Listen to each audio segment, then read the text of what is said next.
ئەم کاتە و هەموو کاتێکی ژیانتان شاد بینەرانی ئازیز و خۆشەویستی تەلەڤیزیۆنی کۆمەڵە، خۆشحاڵین لە ئاڵلقەیەکی نوێی بەرنامەی ژیان و خەباتی یاران بە ئێوەی ئازیز شاد دەبینەوە. بەڕێزان، میوانی ئەماڵقەی بەرنامەکەمان زۆر بەڕێز هاوڕێ حوسێن حەمیدی، پێشمەرگەی دێرین و ئەندامی کۆمیتەی ناوەندی کۆمەڵەیە. بەو هیوای کە تا کۆتایی لەگەڵمان بن، فەرمون بۆ بیستن و بینینی ئەم بەرنامەیە. کاک حوسێن جان بەخێر بێی، زۆر سپاس لەوەی کە داوەتی ئێمەتان قبوڵ کردەوە بۆ بەشداری لەم بەرنامەیە. سڵام کاکەریم گیان، سڵام بۆ ئێوە هەموو هاوڕێیان و بەڕێوەبەرانی بەرنامەوە، هەروەها بینەرانی خۆشەویست لە هەر کوێکەن. هیوادارم ساق و سڵامەت و تەندروست بن. سپاس بۆ بەڕێزشتان. بۆی کە بچینە ناو قسەباسکانمانەوە، سەرتا پێم خۆشە کاک حوسێن حەمیدی سەرەتایەک لە ژیانی خۆی بیۆگرافیەک لە ژیانی خۆی باس بکاوە، دواتر پرسیارەکانت ئاراستە بکە. بەڵێ، من حوسێن حەمیدی خەڵک دێکی چکۆلە لە منتقەی کامیاران بین سنە و کامیاران بەناو نەجەفاوان لەوێ لەدایک بووم. تاسەڵات ابتداییم هەر لەوێ تەواو کردووە. دوای ئەوە ساڵی 51 چوومە سنە بۆ ئیدامە تەحسیڵ. لێنێش بوون تا دەوران قیام ساڵ 57، یعنی بەهار 57 من دیپلۆمم گرتووە لەوێ. ئیتر دوای ئەوەیشە مبارزەی سیاسی و دەستی پێکردووە، تر کارێک وام نەکرد، فقط دیپلۆمم کرد و هاتم وارد دانشگای کۆمەڵە بوو. زۆر باش. پێم خۆشە سەرەتا باسێک لەو ساڵەکانی 51 تا بەر لە ڕاپەڕین بکەین. ئەو کاتانە هاڵ و هەوای کۆمەلگا چۆن بوو، لە بواری سیاسی، لە بواری اجتماعی، لە بواری ئابووری، ئەسڵەن مەسایلی سیاسی چەندە باو بوو، چۆن لە دەیەی 40 بۆ 50 هەڵ و هەوا جۆرێکی تر بوو. ئەنی ئەو کات مقدارێک لە ئێراندا ئازادیەک، چون لە وڵاتەکانی دیکەش دەبوونمونە لە ئاسیا، لە ئەمریکای لاتین، لە زۆر شوێنەکان جۆرێک نمە ئازادیەک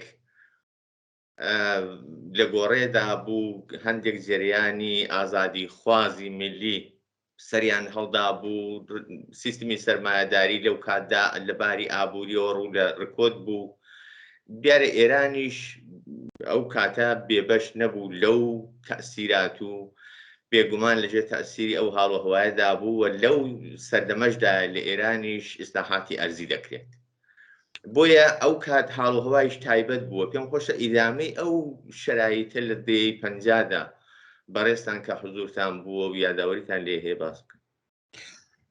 ئەوە بڵێم کە دەور 51 کە من لە سنە دەرسم چوومە دەبیرستانە و دەسم پێکرد، من 13 ساڵم بۆ وەختە، بەهەرحاڵ وەک مناڵێکی محەسڵ. بەڵام خۆشبەختیەکە بووم یا خۆششانسیەکە بووم، ئەویش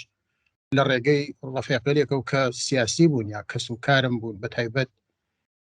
کاک عارف مەولانایی کە لەو وەختا و لە دانشسەرای ڕاهنماییە دەرسی خوێن بۆ دۆرەی فەوقە دیپلۆم و معلمی. من لە واقع بەلای ئەوە بووم ساڵ ئەوەڵی. بەو ساڵە چوومەیەنە بەهەرحاڵ کلاس 7 و 8 هەر بەو ساڵە مەجبورم بخوێنم، چون من جزء نظام قەدیم بووم. ئەگەر ئەو ساڵە ئەو دوو کلاس من نەخۆندایەت ناگەیم پێیان، مەجبور بووم ئەو دوو کلاسە بە 1 ساڵ بخوێنم، هەرەو ساڵە تەواو بکەم. بەهەرحاڵ خۆی بنیامە سیاسی بوو کە عارف دەستگیر کریا بوو وەخت خۆی 59 و 58 و 59 این 48 و 49 وەشە دەستگیر کرا بوو، 5-6 مانگ لە زیندانا بوو. زۆر ئینسانێکی وریا بوو لەبار سیاسیەوە. بەهەرحاڵ ئەوە کۆمەکیە کرد بە من کە هەرچەند مناڵێکی 13 ساڵە بووم، بەڵام لە دنیای سیاسەتی ئەو دەورانیشە بەجێ نەمێنم. منیش بالاخرە ئەحساس مەکرد منیش سەرێک ناوسەریە لێم لەناو ئەو جەماعەتە. ئەو وەختیشە بۆشاییەک کە بوو، دیارە دوای انقلابات یا انقلاب سفیدیشە یا ئەوەی کە پێژن ئیسلاحات ئەرزی دوای ئەوە بوو، و زۆرێک لە کرێکارانی کەشاوەرزی دێهات و کەشاوەرزی دێهات بە بۆنەی سیاسەتێکی غەڵەتە و کە ئیسلاحات ئەرزی بووی، ئەویش ئەوەی کە بە هەر قیمەتێک گەرەکی بوو نیروی کار هەرزان لە دێهاتەکان بکەنێت و وارد بازار کاری بکە، و بە پۆلی نفت کە ئەو وەختیشە بەرحاڵ نفت قدرەتی بوو لە دنیا و ئێرانیش بەرحاڵ یەکی لە وڵاتێ بوو کە نفتی تۆلی دەکرد بە پۆل نفت حاضر بوو سوبسید بات و فرەیەک لە مایحتاج عمومی وەک گەنم و جۆ و نازانم برنج و ئەمانە وارد کە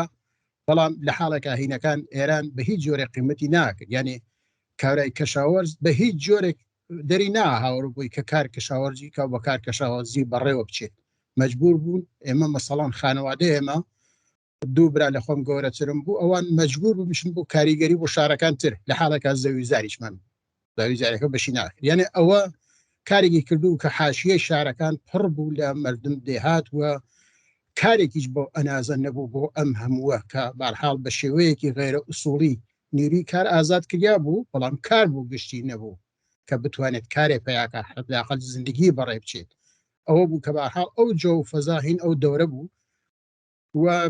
جەماعەتێکیش وەک محەسڵین ئێمە ئەو دەورانە ئەوەڵیە بوو کە مناڵ کرێکار و زەحمەتکێش بە تۆر واقعی ئیمکان ئەوەی پەیا کرد کە بڕێت و ئیدامە تەحسیڵ بە مەسەڵەن نەسڵێت بەر لە ئێمە یا مەشیای کوڕە دەوڵەمەندێک بووێت وەک دەوڵەمەند دێهات یا دەوڵەمەند شارەکان حتا بیانتوانیە دەرسیان بخۆندایەت و لە سەرت ئەوە کە بڕنە دەبیرستان و ئەمانە ئەگەر دەرسێکی چەخوێنیا یا لە لای مەڵاوە بوون و دەرس فەقیەتی و ئەمانە خوێنیا شتێتر کە هەر ئەو دەورانە بە نەزەر من زۆر کۆمەکی کرد بە مردم کوردستان لەو دەورانە ئەوە بوو کە من لە بیرم تێت کە تعدادێک لە مەڵاوێل ئەو دەورە کە دەرس مەڵاییان تەواو کردبوو بە سیاستێک بەناو ئەوەی کە ئیمتحانێکیان لیانەگرت دوایی دیپلۆمیان پیانەدا پێیان خۆیان پیانەوە دیپلۆم ئەنقول منقول لە واقع ئەوانە ئەیان توانی بڕن وارد دانشگا بن ئەیان توانی بڕن بوونە معلم هەر ئەوە کارێکی کردبوو کە واقعا دەرس مەڵایی خوێندن ئیتر باو نەبوو لە کوردستانە نازانم لە بەقیە شارەکان تر ئێرانە چۆن بوو وێت بەڵام پێم وابی یەکێک لە سیاستگەل ئەم شێعە یا بارحاڵ ئەم ئیسلام سیاسیە کە بوو لە ئێرانەوە بداخرە نەقشیان بوو لە دەوڵەت ئەو وەختەی شایچاوە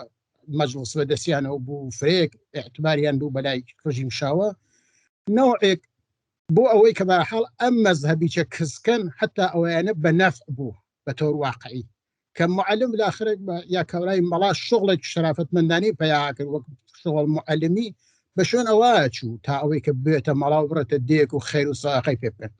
ئەوە زۆر کۆمەکی کرد بە جەو فەزای ئەو دەورە لە کوردستانە لە هەر حاڵە ئەو دەورانە بەرحاڵ دەوران ئەوە بوو کە حاشیە شارەکان پڕ بوو لە کرێکار بەڵام کار نەبوو بۆ گشتی ماڵ و ئیمکانات شاری بلاخرە وەختی کەورە تێتە شار ئیمکانات شاری گەرەکە ئاولولەکەشی گەرەکە بەرقی گەرەکە دوایەوە نزافەت و هەموو شتێک وەک شار انتزاری هەست لە خۆی بەڵام ئەوانە نەبوو و بووە مرکزێک اعتراز لە واقعا حاشیە شارەکان و دەوروبەر ئەو شتە مەراکز کاریگەری و ئەمانەکۆ بە تایبەت لە کوردستانە مەراکز کاریگەریەکی بەو شقڵەکە وە کارخانە و کارگا و ئەمانە کە تعدادێک وەسع کاریگەر لێ نابێن نەبوو فرەتر مەجبور بوون بڕن لە شارەکان ترەوەی دەرەوەی کوردستان کاریگەری بکەن و کاریگەر فەسلی بنەوە ئەوە بوو بارحاڵ ئەو لەو کەش و هەوا دەوران محەسڵی من و دەوران بەر لە 50 و دەوران 50 وەکو ئەرزیابی تەسەور دەکەی ئەو ئیسلاحاتی ئەرزی زەمینە ساز بوو بۆ ئەوەی کە راپەڕینی 57 زووتر لەوەی کە دەبوو ڕووبدا ڕوودات یعنی دەتوانی وە ئەرزیابی بکرێت وەزانی چۆنە انقلاب یا شۆڕش شتێک نییە کە ئینسان ئەرادەگرایانە گەرەکی بێ درستی بکە یا ئەوەی کە بارحاڵ پێت وا بێ کە هەر وەختێک ئیمکانی هەز فراهەم بێت یا کەسێکە تانێت سرعەتی پێبا یا بارحاڵ حزب سیاسی انقلابە لە ئیجتماعی بارحاڵ ڕەوەندێکی پەدیدەیەکی ئیجتماعیە کە بەخۆیەوە یعنی لە دەروون خۆیان بۆ وجود جامعە لە نەتیجەی تەزاد کاریشی ببێ دەبێت لە نەتیجەی تەناقوزاتێکە کە لەو جامعە هەست کۆمەلگای بەشەری هەمیشە بەرەوبەرەچی بۆ ئەوەی کە بتوانێت ژیان خۆی تامین کا بۆ ئەوەی کە بتوانێت ڕاحەتتر بژی بۆ ئەوەی کە بتوانێت بارحاڵ بە خواست و ویسەکانی بگەیە هەمیشە لە تەلاتومە و حرەکەتەکە بەڵام لە پاڵ ئەوە کە ئەو حرەکەتە کریان نیری کاراتەمەیان سەرمایه‌داری ڕشتی کرد لە ئێرانە بەڵام لە پاڵ ئەوان نە دیموکراسیەک بوو نە ئازادیەک بوو بەو شکڵە و نە بەرنمەیەکیش بوو بۆ ئەوە کە ڕفاهیات یا ئەوەی کە ناوی لێ ئەوەی بتوانێت جامعە بەرەو پێش بووە لە لەحاز مەعیشەت و ژیانیەوە لە نەتیجە ئەو تەناقوزە بەڵێ بەو مەعنا ئەیتوانی کۆمەکە بەوەکە ئینقلاب 57 ها لە ڕێگەوە یا بارحاڵ بەڵام بە تۆر واقعی کەس نێتانی تعینی کاکە کەی ئەم ئینقلابە ئەکریە یا کەی باش بچینە بواری کاری سیاسی بەڕێستان ئاماژە بۆ دەکەن کە هەر لە سەرتاکانی پەنجاکانەوە یانی لە پەنجاوی کود و سێ بەولاوە لەگەڵ مەسایلی سیاسی ئاشنا بوون ئەو کات چۆن بوو کە لەگەڵ مەسایلی سیاسی تێکەڵ دەبی ئاشنا دەبی وە گرایش سیاسی ئوسوولەن چیە؟ من بە پێی وەزعیەتێک کە خۆم بووم بارحاڵ مناڵ کرێکار و زەحمەتکێش بوو مناڵ دێهات بووم مەجبور بووم بۆ ئەوەی کە زمسانان بتوانم تەحسیڵ بکەم مەجبورم هاوینان بڕم کارکەم یعنی سێمانگەی هاوین من وە کاریگەر فەسڵی براکانەوە ڕوون بوارکوێنەیە کاریگەریانەکەم من بە شوێنەوە ناچوون بۆێنە بۆ کاریگەریکردن و ئەو نگەرشە سیاسی چە کە لە دەوران محەسڵی ما بارحاڵ لە پاڵ یەکی وەک عارف مۆلانایی یا کاسدێق کەمانگەر کە لەو وەختا ئێمە وەک هەستەیەک متاڵعاتی ئەمانە کۆمەکمانیانە کرد کە ئێمە هیچ بارحاڵ بار بین یعنی ئەوە کە زاتمان بشکێ لە مەزهب ئەوەی کە بتوانین بارحاڵ تەشخیص تەبقات بین تەشخیص جامعەی بین ئەوەی کە ئەم وەزعیەتە کە بەسەر ئینسانە دامرکاوە ئەمە شتێکی ئەزەڵی و ئەبەدی نییە ئینسان ئەتوانێت نەخشی بێ ئینسان ئەتوانێت مبارزە بکە بۆ گۆڕین ئەم وەزعیەتە ئەوە منی هاندا بەرەو مەسایل سیاسی و مشخصەنیش ئەوەی کە بارحاڵ وەک کەسێکی چەپ هاتممەیان وەزعیەت ژیان واقعی خۆم بووکە جزۆ ئەو تەبقە بووم کە ستەمی لێچوو چەند لەبار ئەوەی کە وەک کاریگەرێک فەسلی کارمە کرد و بلاخرە ئەمزانی چەوسانەوە چی ئەمزانی بنیام چۆن لاخرە کارەکات و نەتیجەی کارەکەی کەسرەی بە و لەلایەتیشە واقعەن ئەو شتەکە وەک نەتەوایەتی مەسلەی ملیش بەڕاستی بۆ منیش یعنی فشاری لەسەرمە بوو ئەوەی کە تۆ مەجبور بوویت بۆ کار بۆ حتا بۆ کە کار بکەیت و پێیبژی بڕی لە دەرەوەی کوردستان کارکەی وە 2-3 مانگ لێ نابی و کەسانێک بوون کە چون بۆ 6 مانگ بە سزا نانتوانێت بێنەوە ماڵ و خێزانیان دوێنن دێ ئەوانە کولەن شتێک بوو کە لەسەر منی تاسیری دانیاوە وەک بار سیاسی ڕاست بەم دەرکە تەبقاتی و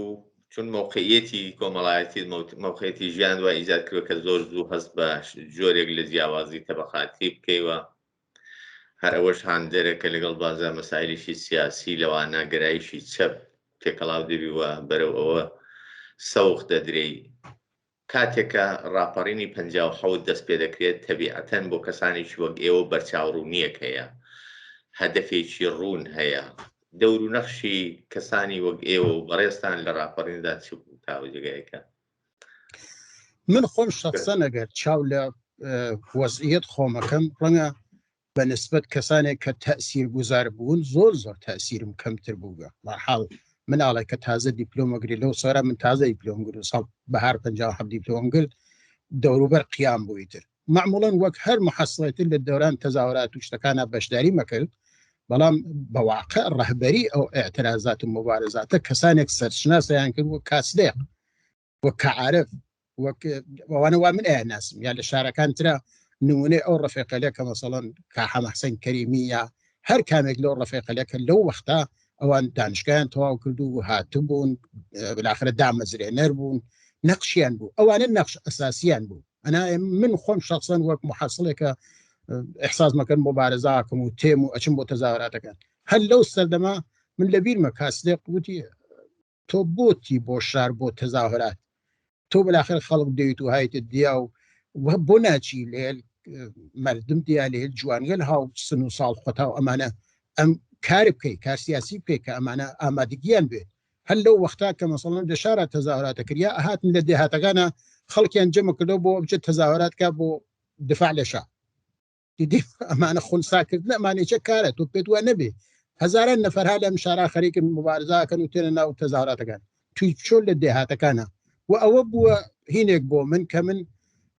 واقعەن لە دێهاتەکانە لە دێهات دەور و بەرخۆمانە لە ناو کەسانێکا کە هاوکلاس بووین لە ناو کەسانێکە کە ئەیان ناسی ئامشوی دێهاتەکان ترمە کرد لەوێمە وەک بیرەوەریە کلاسی ئەوەی کە کاسی دەقوتی منیش کەفمە فکری کە بڕم بۆ دێهاتەکان ئیتر بەهانەم نەبوو باوکمەتی چی کەیوتم وەڵام من گەرەک مەژین خوازمەچم بۆم دێهاتانە بزانم کەسە پیاکەم زواجکەم لێلی هاوسەرگیریەکەم زۆری پێخۆش بوو بەحاڵ ئەیزانی کە خەریکم و جۆ فەزای سیاسی ئەومانە و تەزاهرات شاری خۆ خەتەرناک بوو ئیمکانی بوو تەقەت لێ بکەن ئەوەیە پێخۆش بوو کەفتە تەکم هات 5-6 دێ لێما گەڕیا دوایی وتی ئەرێ باوکەکەم چی بوو وتم وەڵا هیچ کە منی پەسەند نەکردی فەقیرە و ئەو مخڵەتان بەرحەڵ لەو وەختا ئەو کارانەما ئەکرد بەڕاستی ئیطلاعیە و شتەکان لە جەمعیە تا بوو یا بەرحەڵ دوای ئەوەی چە هەرچی ئیطلاعیە و نازانم چگەل سازمانیە لە ئەحزاب سیاسی بوو ئەمبر لەگەڵ هاوسن و ساڵەکان خۆما بەیەک ئەومان خوێندە و شەوانە قسەمان لە سەریانە کرد و تەئسیر مادانیا لەسەر جەوە فەزای دێهاتەکە درست کاتێک راپەڕین دەکرێت کوردستان هەڵوهەوایش تایبەتی بەخۆی دەگرێەوە ئێستا ئەڵبەتە وەکو ئەوەی کە دواتر جەزبی دەبی تەشکیلاتێک مشەخەسەن وەکو کۆمەڵە ئەلەنی نەبووتەوە ئەو کات سەرتاکانی سەرهەڵدانی جەمعیەتەکانە شورای شارە لەوانە چی بیرەوەریەکەت هەیە ئەو دەورێکیان دەبینی بەڕاستی جەمعیەتەکان ئەو کات ئیدارەی کۆمەڵگای کوردستان لە ڕێگای شوراکانەوە یا لە ڕێگای ئەو جەمعیەتانەوە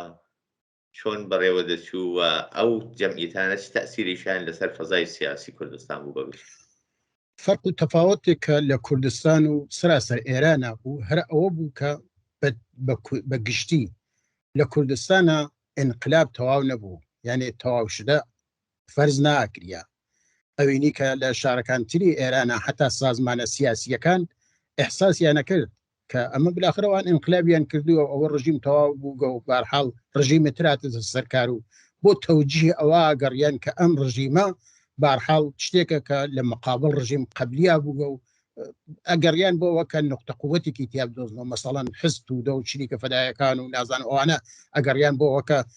دلیلێک بدۆزنەوەەوە کە جمهوری ئیسلامی ضد ئیمپریالیست و ضد ئامریکایی و شتێک لەم نەوە بەڵام لە کوردستانە بە تۆر واقعی ئینقلاب ئیدامەی بوو و ئەحزاب سیاسی بە تایبەت چەپ و کۆمەڵە کە بەراخرە نەخشی بوو لەوە ئەمان ئیدامەی ئینقلابیاندا و جەمعیەتەکان عینەن بۆ ئەوە دروست بوو کە جەمعیەت دفاع لە ئازادی و ئینقلاب بوو لاوەڵ و ناوەکانیان نیسە لە هەر شارێک و لە هەر گۆشەیەکە ناوەکەی ئەوە بوو ئەویش بووە باعثەوە کە جەمعیەتێکی وەسع بە دیدگایل مختلفەوە بە دەور خۆیان کۆبکاتەوە وا نەبوو کە مەسەڵەن ئیدئۆلۆژیەکی تایبەتی لە پشتی بێ بەڵام بە جەمعی ئەوانەی کە چەپ بوون خۆیانیان بە چەپەزانی و ئەیان زانی کە ئەم ئینقلابە وەختێک کریاگە خواست و ویستێکی بووە و مردم بە کۆمەڵ بە نیروی ئیجتماعی هاتکن ڕژیمیان ڕوخاندووە بۆ ئەوەی کە شتێک بەدەست بێرن ئەم شتە بەدەست ناتکە و بۆ بەدەست هاتن ئەم اعتراض و مبارزە بوو بەدەست هاتن ئەو خواست و ویستەی ئینقلاب 57 ئیدامەی بوو و جەمعیەتەکان نەخش سازماندەهی ئەو حرەکەتیانە بوو لەبەرە بە هەموو ئیمکانێکی سیاسی لە تەزاهرات و بیگرە لە اعتصاب و بیگرە لە کۆچ ئیجباریە و بیگرە لە هەر کامێک لەوانەکە پێیان کریاکە بە تایبەت شخصیەتێ وە کاکفوات کە واقعا نەخشێکی تعین کنندەی بوو لە بەسیجکردن نیروی ئیجتماعیە لە کوردستانە بۆ ئەوەی کە لە مقابل جمهوری ئیسلامیە بوێسن هاوردی مەیان بە تۆر واقعی هات نەمەیان و ئەم جەمعیەتکە لە مرکزێک بوو بۆ کۆکردنەوەی هێز بۆ کۆکرد بۆ ئیجتماعی بوونەوەی ئەم خواست و ویستە یا بۆ ئەم نگەرشە چەپ و کۆمۆنیستیەکە کۆمەڵە بووی بۆ خۆی نیروێک بوو بۆ ئەوە جەمعیەتەکان نەخشیانەوە بوو بەڕاستی زۆر ڕاست دواتر کۆمەڵە ئەلەنی دەبێتەوە و زۆرێک لەو کەسانەی کە لە جەمعیەتەکاندا دەوریان دەگێڕا دەوری سەرەکی جەزبی کۆمەڵە دەبن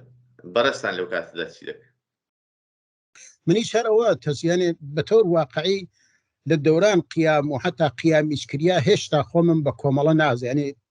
ڕغبەتم نەبوو چون بەداخەو لەو دەورانە کە من دەوران محەسڵیم و ساڵ 53 و ئەمانە کە جەماعەتێک فرە دەستگیر کردیان بۆ ئەو وەختە من واقعاً گەرەکم و بڕم بۆ دەبیستان ڕفێقەکانم زۆر پیشنهادیان پێمەدا حتمما بچم بۆ دانوسترای مقدماتی بووم و معلم منی سن و ساڵم کەم بۆ حەزم بەوە ناکرد دوایەوە پیشنهادیاندا بڕم بۆ هونەرستان سەنعەتی ئیتفاقن کافوات لێنا بۆ ئەوە دەرسیەدا لێنا ئەو پایزە قرار بوو لێنا دەرسواتەوە ئستخدامێ نەبوو وتیان کەسە ڕەفێ خۆمان ها لێنا بچۆ بۆێنە منی چوم ناونووسیم کرد تا من ناونووسیم کرد بەداخە و کافوات دەستگیر کریا هەر ئەو سارە و پایزەیتم نەچوون بۆێنێچە دوارە چوون میدامە تەحسیڵندا لە نەتیجا دوای ئەوە شتێتر کە من بۆ خۆم زاویەم بوو لەگەڵیا ئەوانیش فشاریانە هاول کە ئێمە ئەگەر حتا بڕین دیپلۆمیش بگرین ئەشی بچین بۆ کاریگەری و بچین بۆ ناو براخرە ژیان زەحمەت کێشی و ئەمانە من لەگەڵ ئەوە زاویەم بوو نەیش مەشاردەوە ئەموت بەهاڵ من خۆم نیام کوڕ کرێکار و زەحمەت کێشتم بچم بۆەوە کە کرێکار و زەحمەت کێش دەرکەم کە چی بالاخرت لازمە ئەگەر مناڵ کرێکار و زەحمەت کێش بچێت دەرس بخوێنێت و بالاخرە سەوادی بێت و لە سەطحی ترا بتوانێت فعالیت کە بەو نگارشتە تەبەقاتی و کە خۆی هەسی لە نەتیجەت ڕەنگە وەک ئیسا بەو شکڵە سین نەبێ بەڵام بەدڵ ئەوەمە گەرەک بوو گەرەکم بۆ بڕم دامە تەحسیڵ بۆم واقعا ئەوەشە لێمیان قبول ناکرد یعنی بە حاڵەت تەردکردن تەرکریا بوو وەختی قیام کریا و گشت مەجموعەی ڕەفێقە قەدیمیەکانم دی لێ کۆمەڵا هەم واقعا خۆشحاڵ بوون کە ئەم جەماعەتە بەرحاڵ ئێمە کەسانێک بووگەین ئێمە بەرحاڵ تەشکیلاتێک بووین بە خۆمانمان نەزانینگە و هەم کەمێکیش نوعێک دڵگرانیم بوو بۆ منیان بەرحاڵ تەرد کرد لە بەرخاتر ئەیانتانی انتخابم لێ بکەن ئەیانتانی بەرحاڵ بمخەنە سەرخەت و ئەو دەورانە کە واقعا بەبێ تەشکیلات بە فەردی کارم کرد ئەیتوانی زۆر مسمر سەمەرتر بێت ئەگەر تەشکیلاتێک لە پشتم بواێت ولی بەرحاڵ لێ تەشکیلاتایتر تەسمیم گرت کە حرفەیی کار زۆر ڕاستە ئەو سەرودەمەی کە ڕژیم تەسمیم دەگرێت بۆ جاری ئەوەڵ هێرش دەکاتە سەر کوردستان و سێمانجێک توول دەکێشێ شەڕی سێمانگە مەشهورە بە دوای ئەوەشدا مجددەن شارەکان دەکەون و دەست پێشمەرگە لەو فاصلانەدا بەڕێستان دەور نەخشان چییە؟ من لە وەختە لەگەڵ جەمعیەت کامیێران کارمە کرد جەمعیەت کامیێران جەمعێک فرا لە دانش ئاموز و خوێنکار و معلم و ئەمانە بوون لێنا کە واقعا نەخشیان بوو یەکێک لەوانە کە وتم کاک عارف مەولانایی بوو ئینسانێکی سخەنوەر ئینسانێکی بەرحاڵ تاهیج کننده و بە ئیزافەیەوە ڕەفێقی ترمان بوو بەهمەن عزەتی کە دەبیرستان بوو خەڵکرماشان کۆمۆنیستێکی لایەق و واقعا بەدەربەست لەناو جنبش دانش ئاموزی واقعا بەدەست ئەوە بوو بە تۆر واقعی جنبش چەپ دانش ئاموزی بەدەست ئەوە بوو یا کەسانێک وەک ئەسعەد حاج حەسەنی ساڵحدار بووی کە دوایی گیانی بەخت کرد لە پێشمەرگەی کۆمەڵا جەلال پێنجوێنی ئەمانە کولەن معلم بوون لە کامیێرانە و نەخشیان بوو لە ناو چی پێڵێن جەمعیەتی شەرە وەختە لە کامیێرانیشا دانەیەک هیم بوو مالکێکی گەورە بوو بەناو والیخان سەنەندەجی کە چەند دێی وێران کرد بوو دەوران خۆی و قەڵایەکی تا دروست کرد بوو مەکانیزەی دروست کرد بوو زۆر دەوڵەمەند و غۆڕا بوو و زۆر فرێ کرد بوو ئێمە لەو دەورانە چوین و لە ئەو منتقا کە پیانەوە منتقای وێڵەوار یەکێتی جوتیاران هەر بەو شێوە کە لە مەریوانە تەشکیل بوو یا لە شوێنەکانترا لێنا یەکێتیەکمان تەشکیلدا لەناو مەجموعەی خەڵک ئەو دێهاتێلا کە بە زۆر چۆڵ کریا بوو دێهاتەکانیان و زەویەکانیان داگیر کرا بوو اتحادیەکمان هین کرد بەناو اتحادیەی یەکێتی جوتیاران لە بێڵەوارە کە زەوینەکان ئەو کابرا ئەو مالکمانە لە ناویانە پەخشەو کردەوە یعنی بە نیروی خۆیان و بە توان خۆیان گشت زەوینەکان دوارە مسادرە کریا ماڵۆشتەکەی مسادرە کریا و پەخشەو کریاوە کارێک کە ئێمە کردمان حتا دوایی جمهوری ئیسلامی لە 28 مردادی چاکە دوایی هێرشی کرد یەکێ لە کارەکان کردی تعدادە لەو مالکیە گرت هەر ئەو والیخان سەنەندەجیە ئیعدام کرد بۆ ئەوە کە بەرحاڵ بێژێ ئێمەیچ مدافع کرێکار و زەحمەتکێش و مستەعزەفین و ئەمانە ئەوایلی بوویتر ئەویان ئیعدام کرد یا مەسەڵەن کەسریان ئیعدام کرد جەمعیەتەکان ئەو وەختە ئەو کاریانە کرد و منیش لێنا ئەو کارمان کرد بەڵام تەنیا ئەوەیش نەبوو جمهوری ئیسلامی هەر لەو وەختە هێرش خۆی ئەمەڵەن دەست پێ کردو بۆ سەر کوردستان من لە بیرمە وەختێک ستونێکی نظامی هات بەرەو شار کامیێران جەمعیەت اینی کرد ئطلاعەیەکی دا کە ئەوە ستونێک هاتیە بۆ سەر کوردستان و ئەمە جمهوری ئیسلامی شەڕمان پێفرۆشێ و ئێمە بۆ ئەوەی کە بتوانین بەربەم ستونە بگرین بە نیرویەکی اجتماعی احتیاجمان است بلا فاصلە خەڵک کامیێران ژن و پیا و گەورە بوو چ هاتنە سەر ڕژیانە سەر ئەو خیابانە بە شەوات لەسەر خیابانەوە هەر بە مەحزەمە کە دەنگێکیان نەژنەف یا مەسەڵەن دەنگەی تاغەکانیان نەژنەف کە ڕۆشنیان کردووە ئەوانە هاتن لەسەر خیابانەکەەوە بە ژن و مناڵ گەورە و بوچکەوە هاتن ئەوێسان و ئەمە واقعا نەخش جەمعیەت بوو ئیدامەیدا و حدود 8 ڕۆژ ئێمە بەر ئەو ستونە گیریا بە نیروی ئیجتماعی و دوای ئەوە جەماعەت ئیسلاح و شتیشمان نەبوو بەڕاستی ئیسلاح و شتەی مهمات فرە مەجبور بووین ارتباط بگرین لەگەڵ مردم قەڵخانی هەمیشە مسلح بوونەوەن جەماعەتێک زۆریان هاتن بۆ شار کامیێران و بەرحاڵ لە تاریخ حزب دموکرات و کەسانێکە کە حزب دموکراتیان ناسیومانە نردمان حدود 6-7 نەفەر تفەنگ بەدەست بڕنەوە بەردەست و هین هاتن بۆ منطقەی کامیێران و لەو بەرگری ئەو ستونە نەخشیان بوو دوجار بە حاستونەکە بە هەر شێوەیەک بوو ئازاد کریا و چوو یعنی واقعا نەمانەتانی بەری بگرین بۆ نیوەکەبوو نەمانەکریا ستنێکی زرێهی بوو در حاڵە بەری گیریا بۆ مدەتە و دەساوەردێکی بوو هەر لەو وەختا تعدادێ لە ڕەفیقە لێمە لە کابڵای مهتدی و بیگرە تا تعدادێتر لە شار مەریوانە دەستگیر کریا بوون ئەو ستونە و بەری پێگیریا کۆمەکی کرد بەوە کە ئەوان ئازاد بکرێن یعنی وان نەبوو کە هەروە بێدەستاوەرد ئەو ستونە چوو بێت بەشێکی واقعا نەمانەوێرە ئەوە نەبوو کە مەسەڵەن بترسین لە نیروی نظامی بەڵکەم لەوە ترسیان کە بارحاڵ چون تەنیایە من نەبووین ئەگەر ئەم شەڕە وەک دەستپێکەری بڕمیایەتم من ئێمە و شکستی بووە هەیە بارحاڵەوە شکستێکی گەورە بووە ئێمە حازر نەبووین ئەو شکستە گەورە بە نوعێک تاکڕەوی خۆمان بیخەینە سەر خۆمان ئەوەیە بارحاڵ مەسەلەیەک هێرشی 28 مرداد و دواتر فەرمانی مقاومەتێکی گشتی لە کوردستان عمومی لە کوردستان لایەن کۆمەڵەوە دەدرێت لەو کاتەدا بەڕێستان ڕاستەوخۆ جەزبی نیروی پێشمەرگە دەبن یا بە شێوەی دیکە نەخش دەنوێن نەخێر ئەو هێرشەکە جمهوری ئیسلامی کردیە سەر کوردستان زۆر سەریع بوو حتا لە شارە گەورەکانی چە وەک شارێ وەک سنە وەک سەقز ئەمانە زۆر مقاومەتێکی عەجایب نەکریا کامیێرانیش دەواازە بوو ئەنێ جەمعیەت من خۆم ئەو شەوە لە جەمعیەت نەبووم معموڵەن لە کامیێران هەبووم بەڵام باوکم سفارشی کردو کە بۆ کار کەشاوەرجی چوون براکانترم کاریگەریانەکە نەبوون بڕمە بۆ کار کەشاوەرجی یارمەتی بکەم منی نەمەزانی ئاواز ستونێک هەمڵاکە و بالاخره 28 مرداد تێت و ئەمانە شەڕ پاواڵ بەتە دەستی پێکرد بوو حتا قرار بوو لێ بەهمەن عزەتی و ئەو یەک دوو نەفەرا کە چوون و دوایی لە پاوایە دامکریان دەوا و دەرمانوشتە بۆین بەڵام ئیتر باوکم سفارشی کرد وتیان تۆ بڕۆرە و بارحاڵە و کارەکە نەچوم لێ لەوانە بەڵام نەمانتوانی ئێمە مقاومەتێکی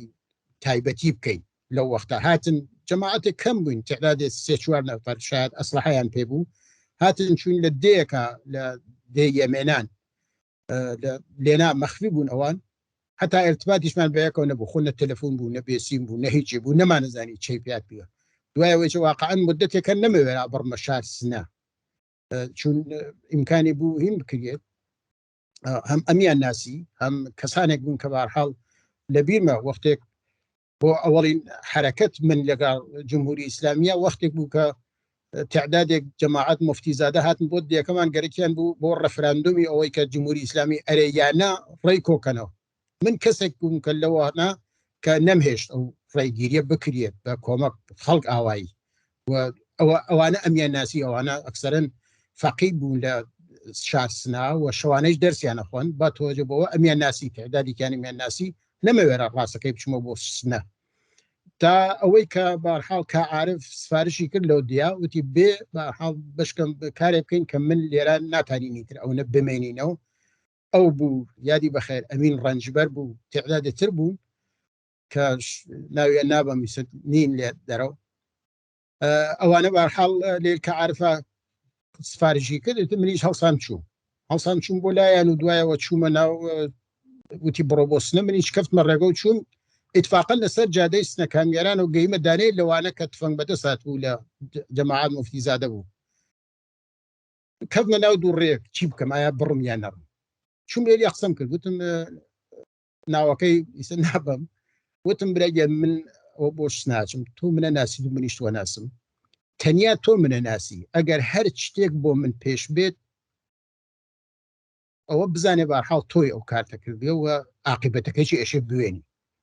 کوڕەکەیش فرە بنیامێکی شیرین بوو باوشی کرد پێماوەتی باباەوە چ قسەیەکەیکە ئێمە قەومین ئێمە کەسین من ئەسڵەن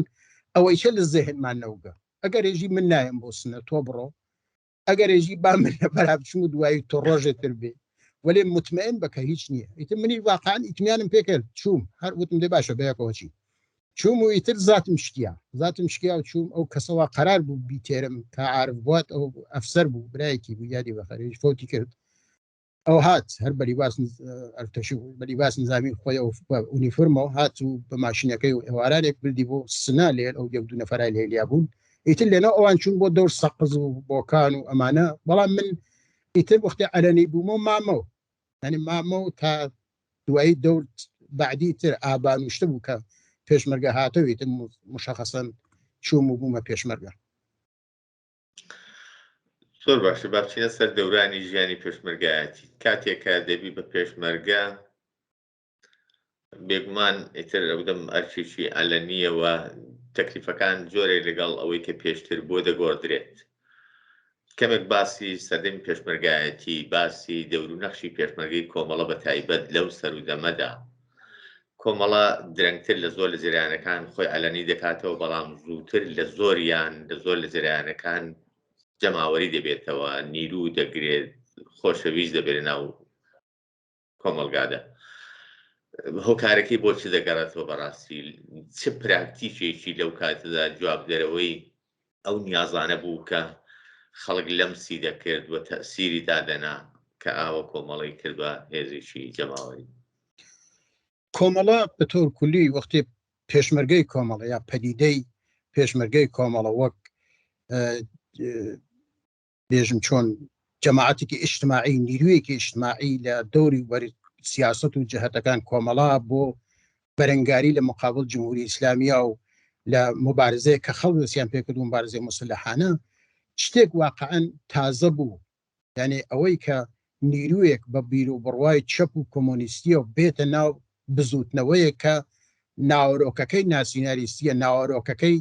بۆ مەسەلەی نەتەوایەتی و مەسەلەی ملیە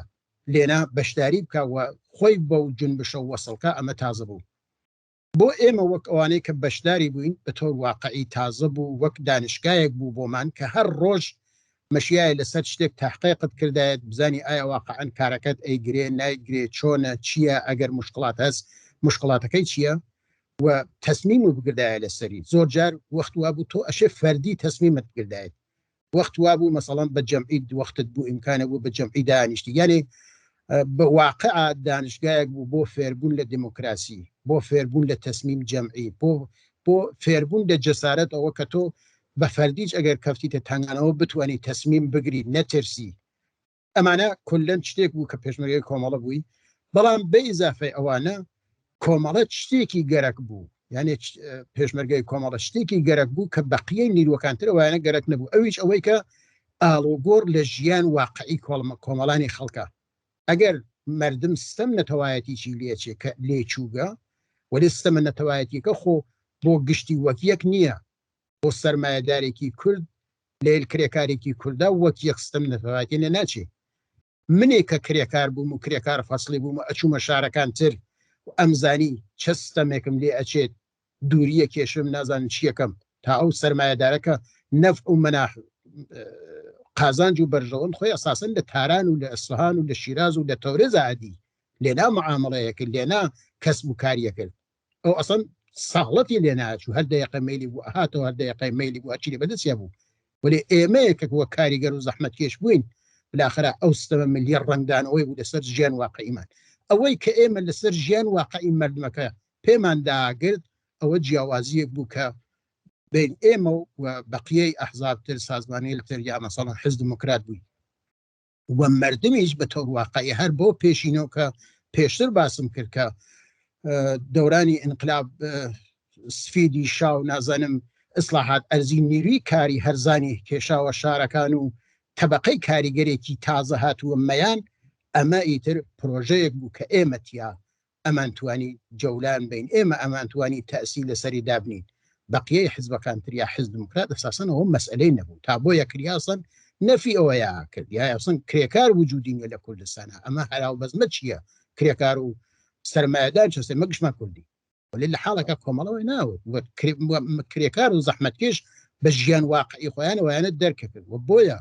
لە دەور کۆمەڵا زوو کۆبوون و کۆمەڵە شتێکی تازە بوو جەزابیەتی بوو و جوابی چێداوە بە تۆر واقعی بەو نیازگەلە کە ئەوان بوویان ئەو گشتە مبارزاتە سیاسیە کە ئەکریا ئەو گشتە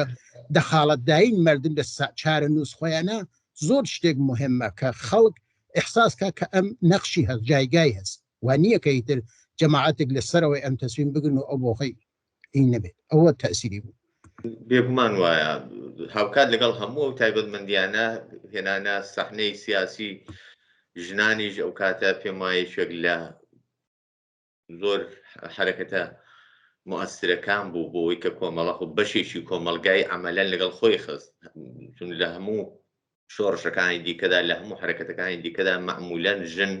لە پەراوێزدا بوون هەموو حرەکەتەکان پیاوانە بوون بەڵام کاتێک کە تەوەجوو بە ژن دەکرێەوە ژنیش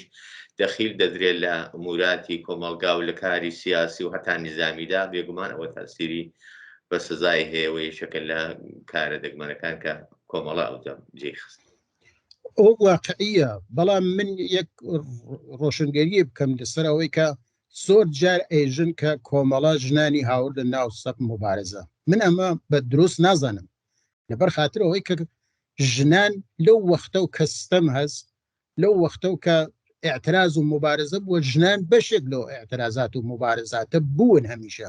لە جنبش مەشروعیەتەوە بیگرێت تا ئینقلاب 57 کە تا دوایەوە لە جمهوری ئیسلامیە لە هەرچیکە یعنی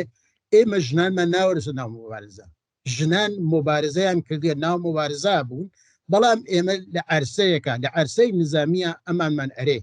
ئەمانمان دەخیلدا لە عەرسەی نظامیە و لە پێشمەرگایەتیە کە کارێکی کامڵە پیاوانە بۆ وەخت خۆی یەک شت هەیە ئەوەی کە بێگومان وایە ژن لە هەموو حرەکەتەکاندا بەشێک بووە لە حرەکەتەکان و لە سەحنەی سیاسیدا بووە بەڵام ئەمەلەن جەرایانەکان پراوێزیان خستون ینی ئەمەلەن دەستیان کۆتا کردوون نەخشیان کەم کردوونەوە کۆمەڵە لانی کەم ئەوەی کە ئەگەر نەڵێن جەزبی کردووە حەدیەخەل مەجالی بۆ ڕەخساندن بواری پێدانوە یەکێک لەو جەرانە بوو کە ژنیشی وەکو هێزێک لەگەڵ هێزی دیکەی کۆمەلگا کە دەبێتە بەشی پیاو بواری بۆ ڕەخساندن ینی لانی کەم تەفاوتەکە ئەوەندەیە ئەگەر لە ئێستا لە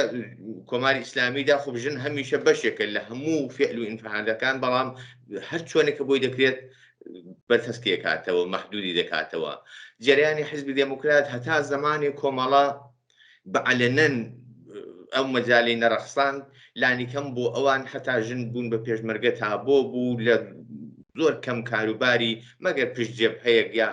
ئاسانکاری و کۆمەک و یارمەتیە گەگینا نەخشیان پێنادرا یعنی لانی کەم ئەو نەخشە کۆمەڵە بەرجەستەی کردەوە کە ژن بتوانێت جەسارەتێکی بۆ ئیدعا بکات کە ئەویش دەوری دەتوانێت ببێت لە بەڵێ ئەوە بەحەڵ وەک ئیدەیەکی گشتی خۆ کۆمەڵە وەختێ پشتیبان جەرەیانێک بێت بە تایبەتەوە کە نیرویەک بوو لەسەری حەساوە کریا وەختێ بێتە پشتیوان جەرەیانێک دیارە ئەو جەرەیانە ئەتوانێت شکۆفایی پیاکەوە مبارزەی ژنانیش بەوە شکۆفایی پیا کرد بەڵام هاتنی ژن بۆ ناو ڕیزی پێشمەرگەی کۆمەڵە بە بڕوای من یەکێک لە ئەساسی ترین حرەکەتگەلێک بوو کە کۆمەڵە بە تەور واقعی متحول بوو ئەویش لەو بارەو کە ئێمە وەختی ژنان وارد عەرسەی مبارزەی مسلحانە بوون ئەو جارە ئیتر ئەو شتێلە کە بە تئوری بە زەهن لە ڕووی کتێبە و لەسەر بەرابەری ژن و پیا و ئەوانە ئەمانزانی ئیتر ئەم جارە وەک شتێکی ئەمەڵی هاتوو کە ئێمە ئەو تئوریە لە ئەشێ بە ئەمەڵ دەربێرین لە ناو خۆمانە بۆ خۆمانەشێ بیری لێ بکەینەوە ئەو جارە ژن کە هاتووە ناوڕیز پێشمەرگەی کۆمەڵە بلاخرە بیری لە خۆیە کردو نەخشی چییە جایگای چییە ئایا واقعەن چۆن ئەتوانێ هاوسەرگیری بکە یا مەسەڵەن هاوسەرگیریەکەی معیارەکانی چییە ئەگەر لەوە بەر مەسەڵەن لیباس جوان و جوانی خۆی و نازانم قەد و باڵای و ئەمانە ئەیتوانی نیروی کەس جەزبکە بە خۆی ئیسە چی ئیسە کە بالاخرە هاتیسە ناو ئەم ڕیزەت فقط لیباسەکانی لیباس پیانەس و جامانەکەی وەک جامانەکەی منە و هاتکەسە ناو ڕیز بالاخرە هیچ دارایی و دەوڵەمەنیشی دیار نییە چۆن ئەتوانێت چیەکە ئەم جارەی تر خەلاقیەتەکانی بۆی مهم بوو کە چۆن ئەتوانێت خۆی لە داو ئەم وەزعیەتە دەربێرێت کە پێی سپێردریاغا ئەویش لە ناو جەمعێکا بالاخرە وەک پیا کە زووتر دەستیان پێکردێت تەجروبەیان هەست کاریان کردووە و لەبار بەدەنیشە و لە ئەوان شاید بالاخرە وەک ئەوان ئامادەگی نەبێت چون ئەوان لە زووتر و دەستیان پێکرێت حداقل 3-4 ساڵ بەر لە ئەوانێمە مبارزەی مسلحانەمان دەست پێ کرد بوو دیارە لەبار توانایی و فێربوون و ئەمانە و زۆر لە بەرەوەی ئەوان بووین بەڵام ئەوان وەختی هاتن ئەبووە خۆیان بگەن ئەو سەدها ئەوە یەکێک لەبار فکریچە و براخرە ئەو تاپۆشتیا کە ئەمە ئەگەر تەشکیلاتێکی کۆمۆنیستیە ئیتر ئەمە تەواو و ئەم بنیامەلە گشتی فریشتن و گشتی کۆمۆنیست و ئەمانە ئەوە بە تۆ واقعی وان نییە لاخرە ئەم بنیامگەلە خۆ لە مڕی خەو ناتون لە ناو جامعەوە هاتکن گشتی کوڕ ئەم کرێکار و زەحمەتکێش و ئەمانستە فەرهەنگەکەی خۆشیان نایە خۆیانە هاوردگە هەر لێرێکە بۆ ئەوە کە ئەشێ بەرابەربیەشی لەگەڵەمانچە مبارزە بکەین ئەشی لەگەڵ ئەفکارەکانە مبارزە بکەین و ئێمە نەمانزاری بە خۆمان من شخصەن ئەگەر ژنان ئابە و شقڵە ناتەن ناو مبارزە نەمەزانی من مەس بۆ ئەگەر وەختت بێت نمونەیەک باسکەم لەمەکە چه تەئسیرێکی بوو مەسئول پەرێک بوو لە دیواندەرە بۆ یەکەم جار ساڵ 62 بوو کە تعدادی لە ڕەفیقە کچەکان کە مسلح بوون دایانە پەلەکەی ئێمە من خۆ بەخۆ ئیحساس مەکرد بارێک سەنگینە لەسەر شانمەوە بۆچی بۆ ئەو کە بیر مەکردەوە مەسان ئەم کەنیشکە شاید نەتوان بە پای کوڕەکان حرەکەتکەن شاید حرەکەت پەلەکەم کوندە و کەنەوە شاید ئەگەر مەسەڵەن دەرگیر بین یەکێکیان لێ ئەسیر بێ یەکێکیان لێ بکوژێت من دوایی چۆن جوا جەماعەت بەمەوە یعنی ئیحساس مەکرد فشارێکی فوق العادە لەسرم هەر بۆیە بەشداریان نادا لە هینات زۆر یعنی بەشداریان تاو جێ بۆم بکریایەت و ممکن وایە بەشداری نادا یا ئەساسەن ڕوم نەبوو یا زاتم نەبوو لێ یانە دابنیشم وەک بەقیە کوڕەکانتر شۆخی کەم قسە بکەم یا دابنیشم لێ یانە دەردڵێکیان گوێچکە بم تا ڕۆژێک یەکێ لە ڕەفیقەکان کە ڕەفیقێکی واقعەن توانا و بنیامێکی باسەواد و جاوەفتادە بۆ ڕەفیقە کچەکان هاتێن بە قسەی کرد وتێ کاکە گیان من تۆ بالاخرە مەسئولم پەلیتە ئێمەش پێشمەرگەی ناوم پەلا 4-5 کەسین نەبوو هیچ سازمانمان نایە بۆ هیچ کارێک نابوو ماموریت نامانێری وەک برج زەهماری شماشامانەکەی نەشۆخیەک نەقسێک ئەمە بالاخرە چییە بۆ قینتە لە ئێمە وەختێ دیم چ واقعەنەمە واقعیەتێکە مەجبور بووم ڕاست ئەو واقعیەتە کە بەرە باسم کردوتم واقعەن ئاوا بیرەکەم چۆن وتی دێ برایە خۆت تۆ برای ئێمە نیت خۆ تۆ باوکمان نیت باوکو دایکیشمان هەر بە ئێمە وەختەوە چون بۆ تەزاهرات و سەروانە چ نەکوژیە من ئەگەر نەچم نەکوژیە مەگەر نەچم خۆم نەمەکوش خۆ فێر نابم بالاخرە نیم بە تۆ چه مەربوتە من چەم پێێتی بە تۆ چه مەربوتە من دوایی ئەگەر ئەسیر بووم نامچیەکەم مەگەر ڕەفیقەکان ئێمە لە تەشکیلات مەخفیە ئەسیر نابن مەگەر زیندانی نابن مەگەر شکنجە ناکرێ منیش وەکەوانە تۆ کاریشە بەسەر منەوە تۆ بەر بە منەگری من خەفاکەی لەبەر خاترەوە نەوا شتێکم بۆ پێشوێ مەمنون ئەم دڵسۆزیمە بۆ مەکە یعنی واقعەن وا دامیشڵەکان کە بابە ئەمە پیاسالاری هەرە مەسەی تۆ خۆت ساحب شتێ بزانی کە نەوات شتێکی پێبێ بە تۆچ وەک تویتر یعنی ئەمە زۆر کۆمەکی کرد بەڕاستی ئەم نەوە زۆر باشە وەکو هاوڕێن سەرتادا تەزەکوریان پێداین پێم وایە 5-6 دەقیقە زیاترمان کات نەماوە بۆیە ئەو 5 دەقیقە با بچینە سەر بەشی پێشمەرگایەتی و ئەرکاری خۆت پێم خۆشە بزانم لە دەورانی پێشمەرگایەتیدا ئەو مەسئولیەتانی کە بووتە بە کورتی ئاماژەیان پێ بکەی کاکەریم لە ئەوە ڕۆژە هاتوێن بۆ پێشمەرگایەتی خۆمم بە مەسئول ئیحساس کردووە یعنی بۆ ئەوەی کە بلاخرە وەزیفەیەک لەسەر شانم هەمیشە بووە لە پێشمەرگایەتی سادەوە دەستم پێ کردووە تا گەی مەسەڵەن مەسئول پەل مەسئول دەسا مەسئول گوردان دوای ئەوە لە کومیتەی ناوچاپ بووگم تا دوای لە ڕادیۆ کارم کردووە مدەتێک گوویەندە بووگم گوویەندە ڕادیۆ بووم ڕادیۆ کۆمەڵە تا دوایی هاتوومە سەردەرەوە و بارحاڵ دەورانگەلێکیش لەم ئاخرانەوە ئیتر کەس نەبوو منیچیان انتخابە کرد وە کومیتە مەرکەزی لەم ئاخرانەوە بووم بۆ دەورانگەل زۆر سپاس دەکەم بەڵام پێم خۆشە باسی ڕادیۆ کۆمەڵەت کرد ئەو کات تەئسیری ڕادیۆ کۆمەڵە زۆر پڕ ئەرزشە ینی من بیرەوەری زۆرم لێ هەیە پێم خۆشە بەڕێستان ئەو کاتانە کە عەمەلەن تێیدا کارت کردووە بزانم کاری ئەو کاتی ڕادیۆ کۆمەڵە چۆن بوو دەست شرایەتێکدا کاری دەکرد ئەوەندی کە من وە بیرم بێت دیارە سەر ڕای ئەوەی کە هەمیشە ماڵ بە کۆڵ بوو ڕادیۆ کۆمەڵە بەڵام هیچ کات نەمدی ڕۆژێک لە ڕۆژان وەقفەی تێ بکەوێت لە بەرنامەکانیدا بەڕاستی ئەوە چۆن بوو بە حەزەکەم ئەگەر وەکو بیرەوەریش پێت باسی بکەی و دواتر کۆتا پرسیارم بە تۆر واقعی ڕادیۆ کۆمەڵە نەخشێکی ئەساسی بوو لە ئەوەی کە سیاسەتەکان ئێمە دوای ئەوە هەواڵ و خەبەرەکان کە بلاخرە لە ڕادیۆ کۆمەڵەوە پەخشەواوە مردم ئەیان ژنەفت و وەسیعەن لە کوردستانی جا گوێچکەیان پێدا ئەمە دڵخۆشی کەربوو بۆ ئەو دەورانەوە ئەیتوانی واقعا حتا سازماندەی بێت زۆر کارەکانمان لە تەرێ ڕادیۆ کریا بە پەیامدان بە نازانم هەمووشە خۆ لە وەختا ئیمکانات ئینترنێت و ئەمانە نەبوو لە نەتیجە رادیۆ کۆمەڵە واقعا نەخش ئەساسی بوو و ئەو ڕفێقەلە کە واقعا زەحمەتیان کێشا لە رادیۆ کۆمەڵە بەڕاستی جێگەی ئەرزش بوو نەیانێش ئەم رادیۆە لە سەختترین شرایطە کە ئێمە زۆر جار وا بوو ئوردوگامان لە عەرز مەسەڵەن مەشیایە لە 3-4 ڕۆژە ئوردوگایەکمان چۆڵ کردایە لە بۆمبارانە لە نازانم کیمیا بارانە لەمانە هیچ وەختێک نەبووە کە رادیۆ کۆمەڵە زۆر جار لە بیرمە رادیۆ کۆمەڵە وەختێک شتێک تایبەتی ئەهات کە مەشیایە پەخشە وایەتەوە فەرستەندەکە خووان نەبوو کە مەسەڵەن تۆ مستەقیم پەخشەوکەیتەوە مەشیایە تزەب کردایەتەوەوانە ناگەین پیا یەکسەرە نەوارەکە تەواوکەن بەند نەوارەکەیان تەواو کرد بە سەف لە ئوتاق زەبتە و تا بەخشفەنی بە سەف ئەوێسان بەڕاکردن ئەم ئەیگیان بۆ ئەیگیان بۆ تا ئەوەکە رادیۆ کۆمەڵن نەبێت یعنی ئەو زەحمەتە کە ڕفێقەکان کێشایان من دەوران ئاخری بوو یعنی دەوران ڕاحەتی و خۆشتری بوو کە مەجموعەیەک کار کریا و مەجموعەیەک بالاخرە کادر 30-40 نەفەر کادری بوو بەڵام یەک شتی بوو کە سەختیەکەی ئەوە بوو هەموو شتێک تازە بوو یعنی تۆ چ تکراریت نەبوو مەجبور بووی هەموو شتێک لە نوێ بۆ خۆت دایبنیت و بێژیتی و نازانم بیتیتە سەر ئانتن ئەوە نەبوو مەسەڵەن تۆ شتێک تەجربەیەکی زووتر بووە تۆ ئیزە بیت هەر مەتۆدێک مەشیایە هەر ئەو ڕۆژە بنووسیایەت و فکری لێ بکرایەتەوە و دابنریایەت و بێژایەت ئەوە بوو کە بارحاڵ زۆر مهم بوو کارەکەیان لەو سەردەما بەڵام لە پاڵەوەوینم مەسەڵەن لەم دۆرانەی ئاخرا چوومە و ئێمە ئەو وەختە سەعات و نیمە بەرنامەمان بوو 30-40 نەفەر ئێمە کاریەکرد بوێنە لە ئەخبار و لە نازانم شتە دیارە خۆ وەخت ئینترنێت وشە نەبوو پشتی بە رادیۆ گوێچکەیەدا دوایی پیادەیە کرد و ئەخبارەکان جەماوەری کریا تێر ئاوە بەڵام لەمە ئاخرانەوە تو چوومە لە کوردستانە بووم ئەو ڕفێقەلە بە تێعدادێک کەمەوە مەسەڵەن بەرنامەی رادیۆی ئازادی و یەکسانی 3-4 نەفەر بوون 7 ساعت بەرنامەی سینیان بوو بەرنامەی زینویان بوو یانێ خەریک و شاخم دەرەهاور کە ئەم بنیامگەلێت چەنێ تواناییان هات چەنێ ئەنرژیان هات چەنێ ئیسە ئیمکانات فەرقی کردووە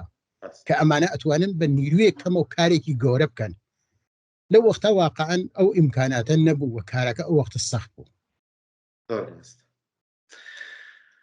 بەرحاڵ زۆر سپاس من زۆر خۆشحاڵم بە حزورت پرسیارێکی دیکەم نەماوە بە دلیلەوەی کە وەختمان نەماوە بۆتان ئەگینا دەکرا زیاتر بگوێن و زۆرترت پێەیە بەڵام وەکو پرسیار و بینرانی کۆمەڵە تەلەڤیزیۆنی کۆمەڵە ئەگەر شتێکت هەیە ئافرین پێیان بە بینران من بەتەور واقعی ئەمەی کە ئیسە ئەیبینین وەک حسەین و لێرە هامە خزمەت ئێوە نەتیجەی کۆمەک و زەحمەت و دوایەوە فەداکاری مەجموعەیەک لە ئینسانیەت تر بووگە لە دەوروبەر منە کە زۆریان ڕەنگە ئیسە لە دەورێمان نەبن گیانیان بەخت کردوێت و من خۆم مەدیونەوە نازانم حتا مەدیونەوە نازانم کەسانێکە واقعا گیان منیان نەجاتداوە من وەختێ بریندار بووم لە کاتێکە هەر کوپان بەیەک و بریندار وەسەن جێگەیشمەوە مەڕیان کاتۆفێق حەمەلاو یادی بەخێر فەرماندەی جەسووری ئەو کاتە ئەگەر ئەو نەبوایێت 100% من جێمام یان بارحاڵ نەیانزانی پێم ڕەفیقەکان لەکوێ کەفتوم بەڵام ئەو هاتوو بۆ ئێوارە وەختە جەماعەت جەمەبوونەوەی ئەرێوە ئیمڕۆ بێسیمەکەی حسێن دیاری نەبوو دەنگی نەبوو هەرێ کوێ ڕەفیقێکی دیومی کە بریندار بوومانەوە توی ئەو گیانی بەخت کردووە لە شوێنێکە دوایی کاتۆفێق وتوی بۆوە قانع نابم منەشی برم بیتێمەوە فەوتی کردی ئەگەر گیانی بەختکردێش نازەکە بێنمەوە ئەو کەفتووە ڕێگە دوان سیانەتی لە ڕەفیقەکان تری واقعا دوان ترییان کە حەمە جوان لە ناوچەی مەریوان بوو ئەحمەد کۆنەپۆشی ئەوان هەرکیان گیانیان بەخت کرد بەداخەو ئەوانش کەفتوونەتێکی هاتن هاوردمیانەوە من حاڵەت بێهۆش بوو یعنی خوێنڕیزی شەدید بوو نەمەتوانی ئەسڵ بانگیانەکە نەمەتانی جوێگان بمەوە ئەوە بەرحاڵ مەدیون ئەوانم یعنی زیندبوونەوەی خۆم تواناییم هەموو شتێکم واقعا مەدیونوانام چ ئەوانەی کە زیندوون زۆر سپاسی هەموو لایەکانەکەم ئەو خەڵکەی کە لە شرایط سەختە ئێمەیان تحمل کرد لە شرایط سەختە یارمەتی دەرێمە بوون زۆر چت هەست کە ئینسانەتانێ باسی لێ بکە وەک بیرەوەری مبارزات توودەیی کە واقعا نەخشیان بوو لە پێشمەرگەی کۆمەڵا و توانیان بارحاڵ پێشمەرگەی کۆمەڵا بەخێوکەن ئارزوم وەز ڕۆژێک بێت لە ڕۆژان کە بتوانین جواب ئەم هەموو فەداکاری و لە خۆبردوویە بینەوە. زۆر سپاس. ئێمەش ئارەزوی سلامەتی و تەمەندرێژی بۆ تۆ دەکەین، هیوادارین کە ساڵهای ساڵ هەروە ساغ و سلامەت لە خزمەتت دابین. زۆر خۆشحاڵ بووم بە حزورت بە بەشداریت. بینەرانی ئازیز و خۆشەویست، ئەوەی کە لە ماوەی ڕابردوودا پێشکەشتان کرا نوێژێک بوو سەبارەت بە خۆناغەکانی ژیان و خەباتی هاوڕێ حسێنی حەمیدی، بەو هیوایی کە جێگای سوود و سەرنجی ئێوەی خۆشەویست بوو بێت تا بێگەیشتنەوەمان لە ئاڵقەیەکی نوێی بەرنامەی ژیان و خەبات و گوێگرتن لە بەسەرهاتی خۆناغەکانی ژیان و خەباتی هاوڕێیەکی دیکە. هەمووتان هەرشاد و بەختەوەر بن. زۆر سپاس کاکسەنی گیان، سپاس بۆ بەشداریتانمان. زۆر سپاس بۆ ئێوەیش، مەمنونم، مەمنونتان، زۆر سپاس.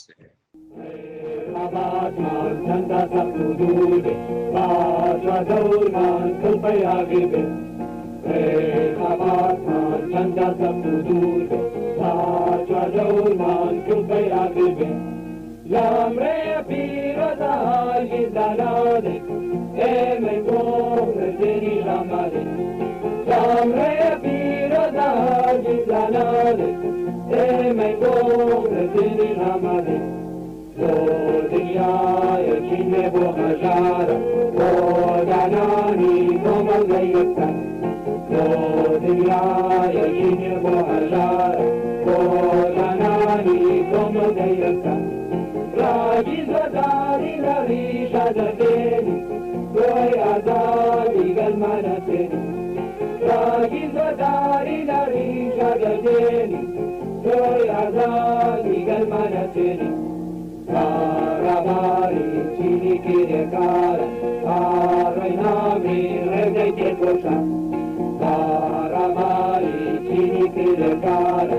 arainami regay ke kosha. Alay suri shorish manawake, Hargaroshi sarkamtinage. Alay suri shorish manawake, Hargaroshi sarkamtinage. Rehabat man chanda saktudurge, Matra daur man krupaya girge. Rehabat man chanda saktudurge, Matra daur man krupaya girge. L'amre piro da